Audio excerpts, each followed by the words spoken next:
All right, so today my bad boys dream finally comes true. And what I'm talking about with the bad boys dream is, if you watch the movie Bad Boys with Martin Lawrence and Will Smith, you can say the name in either order you want. Will Smith is the bigger star. They had a Porsche Turbo, which is the predecessor to this. But this is the 96, which is the first year of the 993 Turbo. 96, 97, they made about 2,000 Porsche Turbos, all-wheel drive, twin turbo cars, where most of them were single turbo at the time. This was the first twin turbo to reduce the lag. It's air-cooled, and for some reason, these things trade at astronomical prices.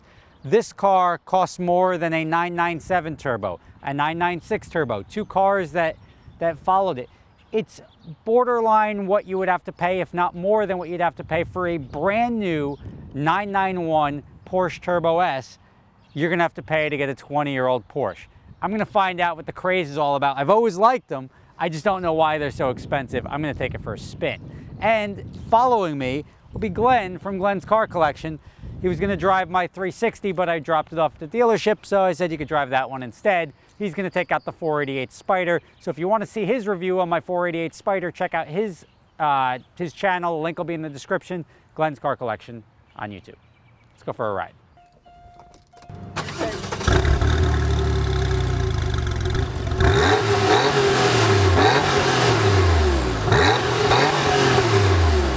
The first thing I know about this car is that I am much shorter than Glenn, but the clutch is hinged to the floor. I don't drive a lot of cars like that, and it's noticeable. Like, you know, the clutch is hinged to the floor.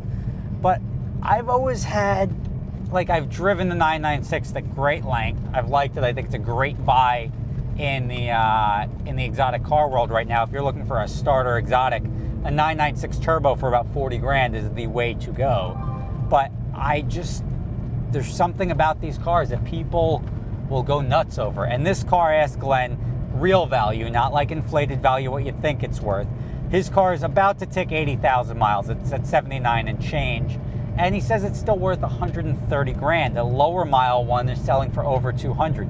That's astronomical to me, because the value proposition of finding like spending $200,000, I get it for the collector's cars, but when the entire product line is this expensive, there's got to be something about it, and we're about to find out what that something is, if that something is even there.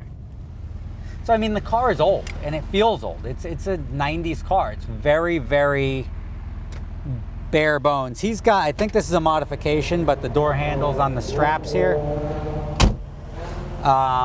But not like, usually I like to rest my arm sometimes on the door. You can't do that here.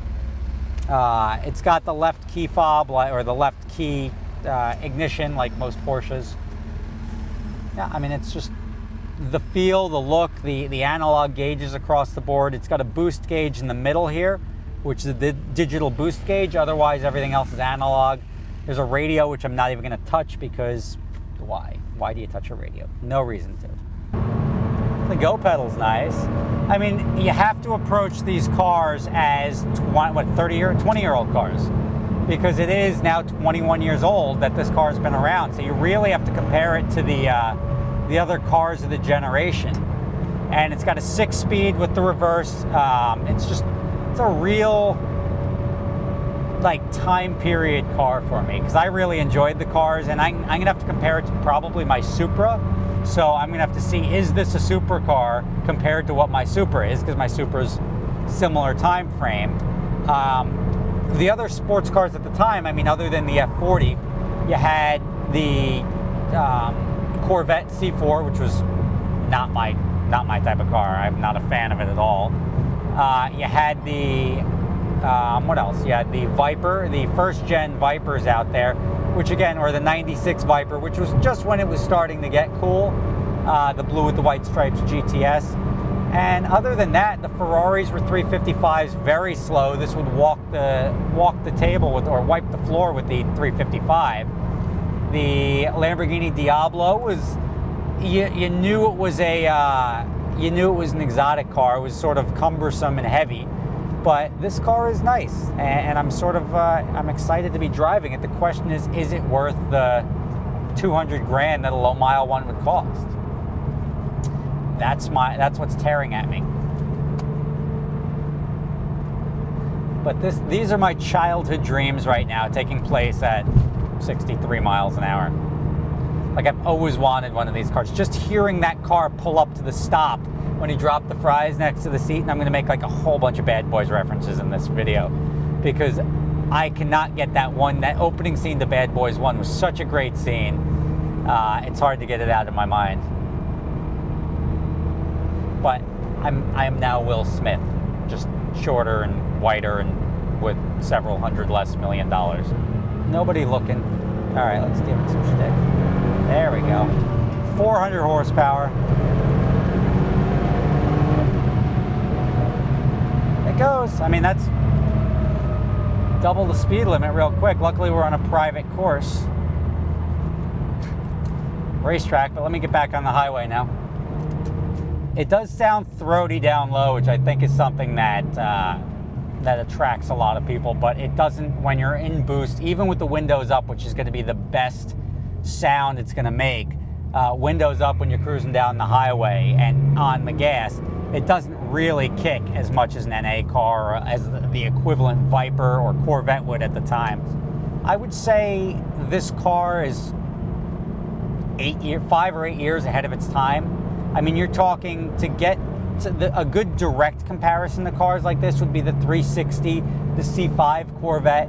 Those are later model cars. They came out well after this. So this car was well before those as far as driving and performing and looking the way this one does. So I understand everybody's childhood crush with this car, so to speak, like mine.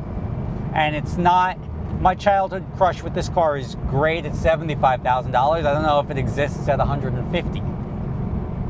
Because when you start entering the other cars you could be buying, I mean, to get a low mile one of these, 20, 30,000 miles, which is low for a 20-year-old car, you're paying $200,000. Now you're shopping for 458s, Huracans, any of the Gallardo variants. You can get an LP640. There are a lot of better performing, better looking, newer cars that you can get. And I mean, I'm going to take slack for this. I'm just not one of those nostalgic collectors. If I spent 200 grand on a car like this, which is fun to drive and it looks cool, it's not really a car that you'd want to go out and drive. You wouldn't want to devalue the car. And it becomes sort of a collectible at that point in time. And that's sort of the problem with appreciating cars, is it sucks that cars, especially good ones like this, become collector's items, and then people start parking them and watching them and trading them versus going out and enjoying them, which is what the car was designed for. I'd love to have one of these rebuilt a couple of times with 300,000 miles on it. I think it'd be a lot of fun. And you see a lot of that with the lower end cars, like the Supras and the 300Zs, and all of those cars ended up seeing tons of miles, and people were trading them around because they were good cars, but people were driving the balls off of them. And now my Supra is so valuable because it's a low mile car, and it just, I don't like owning the collector car. I like owning the drivers. It does, you can downshift nicely in this car. It's got a very nice gearbox, and that's very important in a car. When it comes to driving pleasure, having a nice gearbox is probably number one. The engine noise and the gearbox are two of the best things you could put in a vehicle. Everything else, then you make it look nice, and then you really have a winner.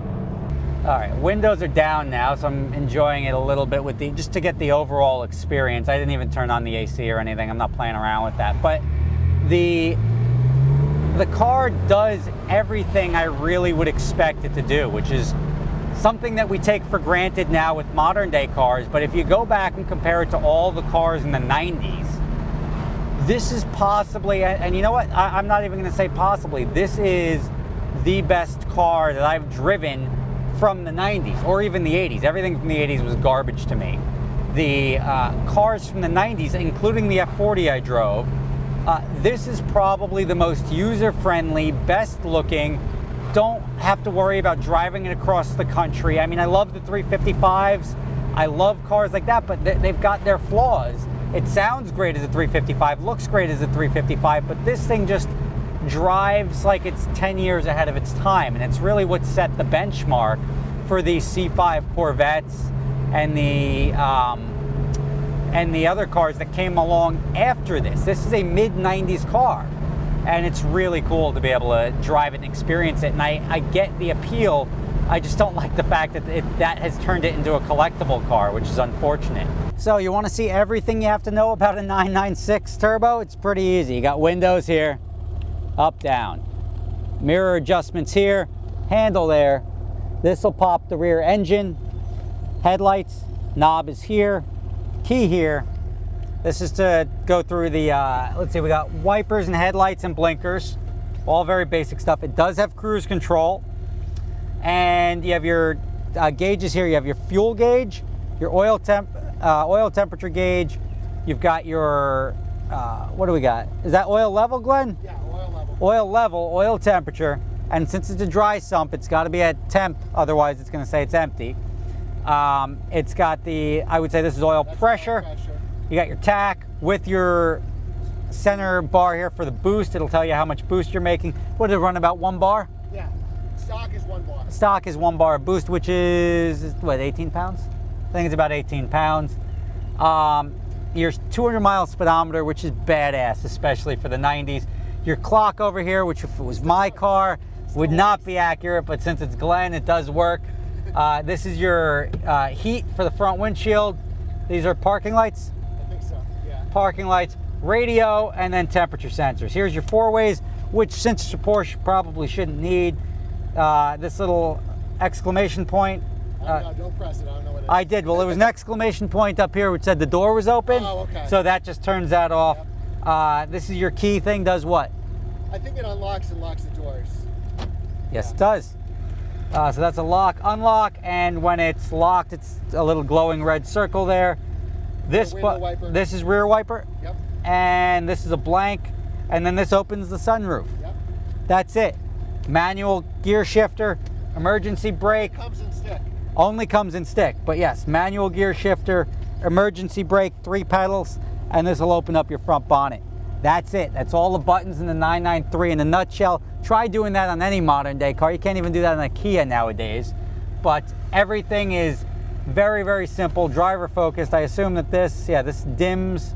Oh, did I just change your clock? Oh, sorry about that. Glenn's gonna kill me now.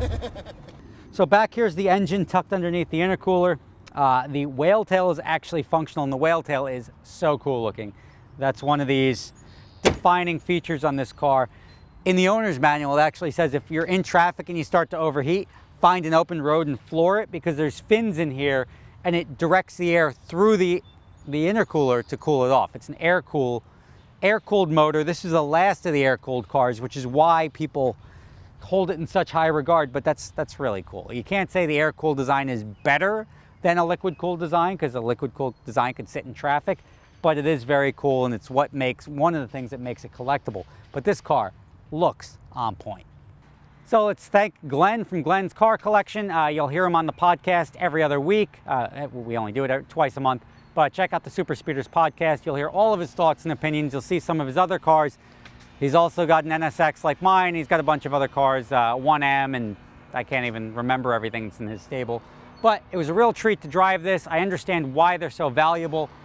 As I said, standing by my statement, it is probably the best, not probably, it is the best car, without excluding the McLaren F1, that was built before 2000, in my opinion. And that's not because it's the best performing, but it does everything so well in such a good looking package. Handling, braking, we listed it in the video.